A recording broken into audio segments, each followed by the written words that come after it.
Although she lost her eyesight and was run over by her bus, our next guest continues to overcome insurmountable odds. And now she's using those tough life experiences and her extensive career as a dancer to prove the impossible is possible through the power of movement.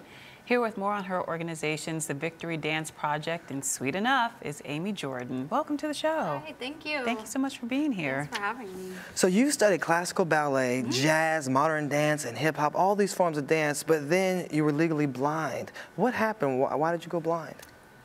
My visual impairment was a result of diabetes complications that happened for me at a very young age. I was diagnosed at age 4.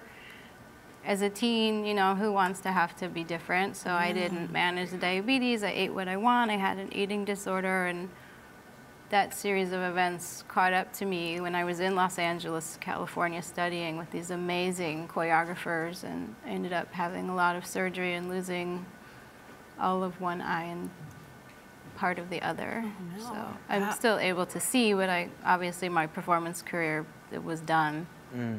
What role did dance play in your life before you had to give it up? How important was that physicality and movement to you? I mean, I was dancing since I was 5, and it's just my nature as I'm getting older. I'm looking back, you know, the course of my life to just go after things. So when I had an opportunity to study in New York, I came to New York. When I had an opportunity to move to LA and study with all these amazing commercial choreographers, I took it immediately to just go at it. It was everything I did. You know, you have a dream, and that was my dream. I went for it. Yeah, I'm sure it was devastating when you hear the news, especially as a dancer, that you were not able to see anymore. How did that change your life, and how did you find the courage and the strength to continue going after such devastating news? I mean, I can still see. I was very fortunate to have been treated. This was in the early 90s, so while the technology had advanced, it's not where it is today, but they were able, you know, I have very functional vision in one eye, but, you know, performing and being on a stage and dealing with the lights and the people and the depth perception wasn't going to happen. So I became very active as a volunteer in the diabetes community, and I found a lot of other kids were really struggling with the same thing. You know, when you're a teenager, you want to fit in, and it was a lot different in those days than it is now with the insulin pumps and the carb counting and the awareness that we have.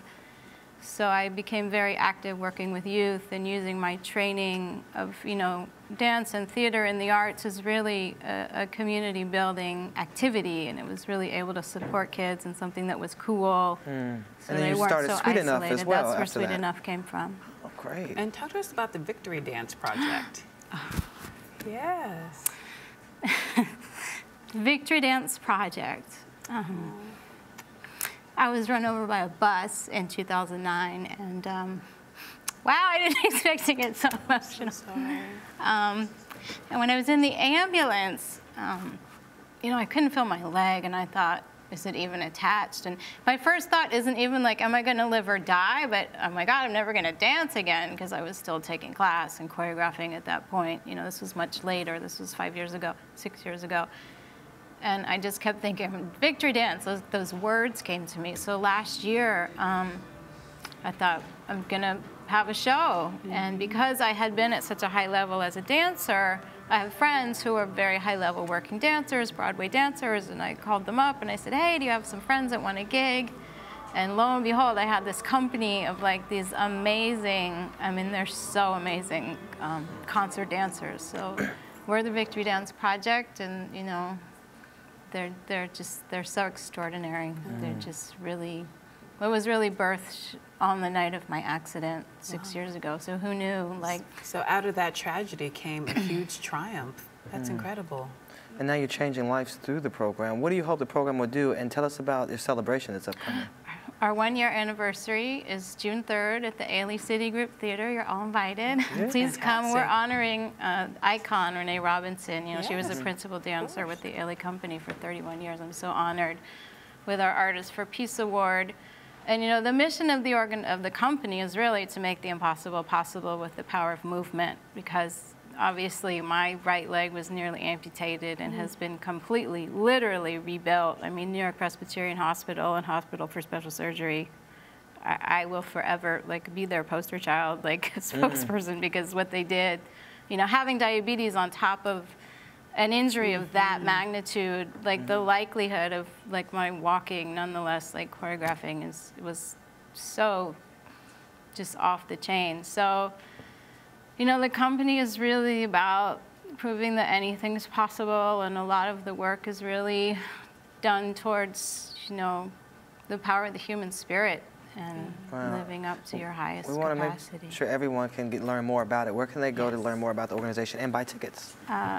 Tickets will be on sale the end of next week, and victorydance.org just went up yesterday. All right. Or on Facebook, Victory Dance NYC, Victory Dance Project NYC is our Facebook page. So that's really the best place right now to get up to the minute.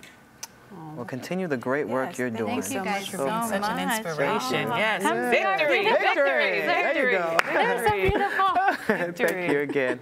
And we'll be right back with more Rise Entertainment 360. Thank you guys. Victory, I love that.